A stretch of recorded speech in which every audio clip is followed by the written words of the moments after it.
नमस्कार दोस्तों। आज तो हम कोरोना जैसी महामारी से लड़ ही रहे हैं, लेकिन कोरोना से ठीक पहले दिल्ली में जो कुछ हुआ था उसे भी भुलाया नहीं जा सकता। इस बात को भूलना मुश्किल है कि कैसे आईबी ऑफिसर अंकित शर्मा के साथ कुछ जल्लादों ने मानवता की सारी हदों को लांघते हुए उसके टुकड़े टुकड़े कर गंदे नाले में बहा दिया था। दिल्ली में लाखों करोड़ों की गाड़ियों को फूंक दिया गया, जाने कितने बेगुनाह मारे गए। इन दंगों के खत्म होने के बाद एक नाम जो सामने आया वो था ताहिर हुसैन, जो कि आम आदमी पार्टी का एमएलए था।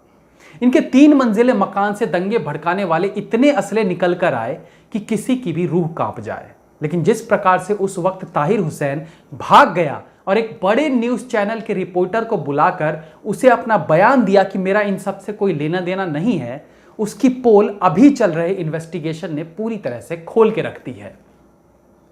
सीसीटीवी कैमरे में हाफ स्वेटर में छत पर दंगे भड़काता ताहिर हुसैन साफ साफ देखा जा सकता है। उसके बावजूद बड़ी बेशर्मी से वो इन दंगों से अपना पल्ला झाड़ता नजर आया। आप सब जानते हैं, दिसंबर 2019 से लेकर जेएनयू से जो सीएए का विरोध प्रदर्शन शुरू हुआ, उसके बाद छात्रों की मनमानी और फिर पुलिस की डंडेबाजी, इन सब के बीच शाहीन बाग की बिरयानी और 500 रुपए लेकर भीड़ का हिस्सा बनना सब कुछ मीडिया की खबरों में नंबर 1 पर रहा था। शाहीन बाग प्रोटेस्ट एक सबसे बड़ा कारण था दिल्ली हिंसा का, जिसमें आम आदमी पार्टी शाहीन बाग के साथ खड़ा नजर आया। जब दिल्ली के डेप्यूटी सीएम सिसोदिया ने कहा कि हम शाहीन बाग वालों के साथ खड़े हैं, और उसके बाद कई जगह भड़काऊ भाषण शुरू हो गए। अमानतुल्लाह खान से लेकर शर्जील इमाम तक ने इन दंगों को शुरू करने में बड़ी भूमिका निभाई। ये लोग लगातार अपना हक जैसी बातें कर करके मुस्लिम समुदाय के लोगों को भड़काने का काम कर रहे थे, जो आपने कई सारी वीडियो फुटेजेस में देखा भी होगा। लेकिन जब दंगे भड़क गए तो सारा ठीकरा फोड़ा गया कपिल मिश्रा पर। क्यों? क्योंकि दंगों से ठीक पहले उन्होंने सार्वजनिक तौर पर कहा था कि हम और शाहीन बाग बनने नहीं देंगे, क्योंकि शाहीन बाग के बाद चांद बाग और दिल्ली के कुछ और क्षेत्रों में भी धीरे धीरे टेंट्स लगने शुरू हो गए थे, तिरपालें बिछनी शुरू हो गई थी और खाने के बड़े बड़े भिगोने आने शुरू हो गए थे। अब क्योंकि केवल एक शाहीन बाग ने पूरी दिल्ली को रोक कर रख दिया था, तो जाहिर सी बात है ऐसे में कपिल मिश्रा ही क्या, कोई नहीं चाहेगा कि इस तरह की स्थिति दिल्ली के बाकी क्षेत्रों में भी उत्पन्न हो। तो सिंपल सी सोचने वाली बात है कि दूसरा शाहीन बाग बनने से पहले ही जब कपिल मिश्रा ने उन्हें रोक दिया तो इन्हें इतना गुस्सा आ गया कि दिल्ली में दंगे करा दिए। अगर यही काम यानी कहीं और डेरा डालने को लेकर कोई बाद में आवाज उठाता, यानी जब 3-4 जगह और शाहीन बाग जैसी स्थिति बन गई होती, तब सोचिए कि क्या हो सकता था, क्योंकि उस वक्त इनकी पावर और ज्यादा बढ़ गई होती।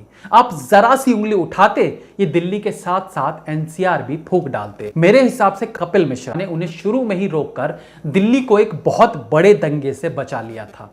अब आते हैं अगेन ताहिर हुसैन पर। तो अभी जो मामला सामने आया है उसके मुताबिक ताहिर हुसैन ने 1 करोड़ 30 लाख रुपए केवल हथियारों को लाने के लिए खर्च किया था। यह सब कुछ एक प्लान्ड तरीके से किया गया था। सीएए के बाद में दिल्ली को फूंक डालने के इनके मंसूबे थे और वो हुआ भी था। ताहिर हुसैन के घर में भारी मात्रा में हथियार और बॉटल बम आदि कैरेट में रखे पाए गए, और सीसीटीवी में तो ये साफ साफ नजर आ ही रहा था। अब इस कहानी में एक और रोचक बात यह है कि दंगों से ठीक 2 दिन पहले ही ताहिर हुसैन ने पुलिस स्टेशन से अपनी पिस्तौल छुड़ाई थी, क्योंकि इलेक्शन के वक्त नियम होता है कि सारे हथियारों को आपको जमा करना होगा।